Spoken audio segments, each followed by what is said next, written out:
Hey Sir Hakim, so ito po Sir Hakim yung ating sewing machine. So ganito po yung full setup natin sir. Wag na wag niyo po siya i-dedirekta ng 220 sir. Bawal po siya ha. Kaya mayroon po tayong pa freebies na transformer. Ayan. Sasaksak muna natin dito. Saka ito dito po sir. Ayan. Then yung outlet natin doon direkta po yan ah, sa ating outlet. Ayan. So ayan po sir. Okay, din i-open natin ito at tayo po ay maglalagay ng sinulid. Pwede po yung ganitong sinulid. Pwede rin po dito yung mga battery size na sinulid. So ito po yung gagamitin ko sir. Ayan. Ganito rin po siya sir ha. Paras lang po yan. Kahit saan mo po siya ilalagay. So pwede nyo po siya gamitin. Ayan. Okay. So kailangan po sir nakataas po itong ano natin. Pressure foot natin. Para yung sinulid po pumasok siya sa mga okit na nakalagay po sa kanya. So ayan, step 1, step 2. Okay? So dire-diretso po yan sir. Then ito po yung pa-freebies natin na marami. Okay? So ayan po siya. Ayan. Ayan no, ganda po ng sewing machine ni Sir Hakim. So pababa po siya sir, paakyat. Then dito naman po at dire-diretso na po dito sa may spring na maliit. Ayan. Lagyan natin sa spring na maliit. Ayan po siya sir. Ayan.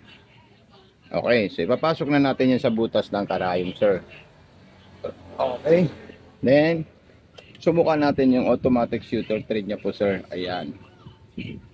So pag nakita nyo po sir na nagkaroon po siya ng bilog sa likod, kukunin nyo lang po siya sa likod sir. At dito naman po sa ilalim Sir Hakim, itaas nyo po yan. I-slide nyo lang po ito sir. Ayan.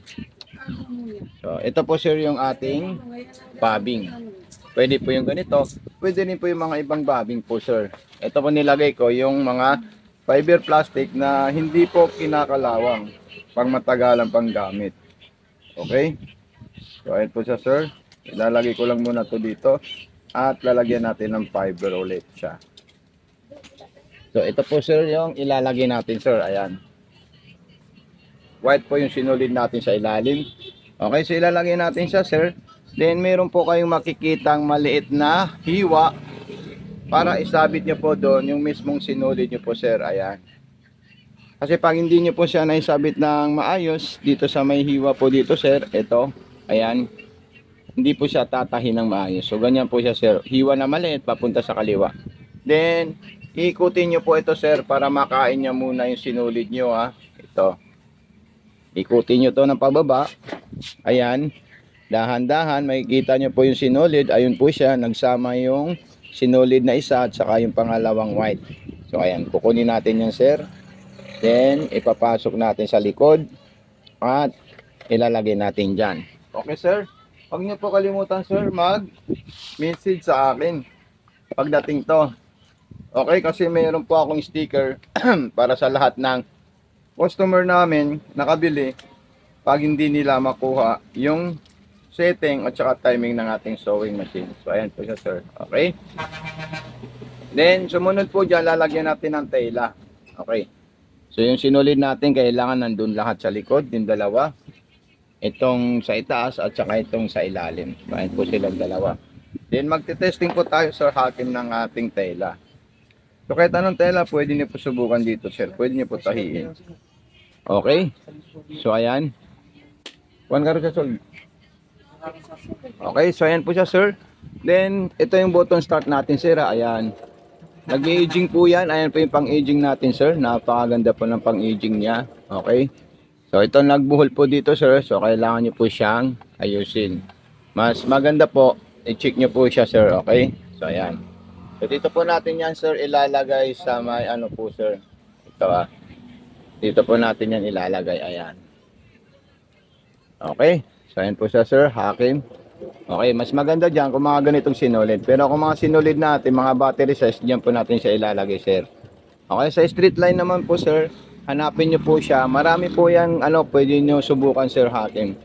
Ayan. Nasa medium speed, pwede nyo po siya bilisan. Ayan. Bilis po yan sir. Ayan yan yung pangkadena, yung double o triple street line. Okay. So ayan, lahat po yan gumagana sir. Ayan. Pakita muna natin yung ginawa niyang multiple design.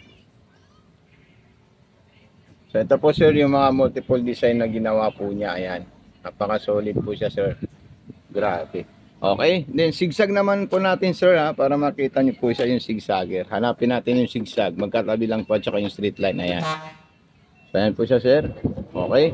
Then is distance number 4. Then atras abante po sir. Ayan. Dalak natin yan. Okay. So ayan po siya. Then stop. So ito po siya sir. Hakim. Ayan.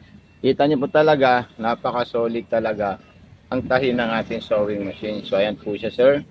Then sa ilalim ito po siya. Ayan. Okay, so kailangan niyo po sir, dito pumasok po yung sinulid natin diyan. Yan po sir. Kailangan talaga pumasok diyan yung sinulid natin para hindi po siya mag-cause ng buhol-buhol or nagtutuhog yung tahi natin. Dito ka lang magkukos sir sa pagpasok dito. Kailangan kasi maipit po dyan yung sinulid nyo po. Ayan. Lagi naman natin sa zigzag na masinsin. Ayan. Pwede rin po yung pinakamasinsin na masinsin. Ayan no. Okay. So another zigzag naman po yung pinakamalaki. Ayan. So ayan po siya sir. Sa button holder po sir, automatic po yan sir ha. Yun na po siya kailangan paatrasin or paabante kasi matic na po siya. Ayan. So ayan po siya sir yung zigzag natin. Ayan, napaka-solid.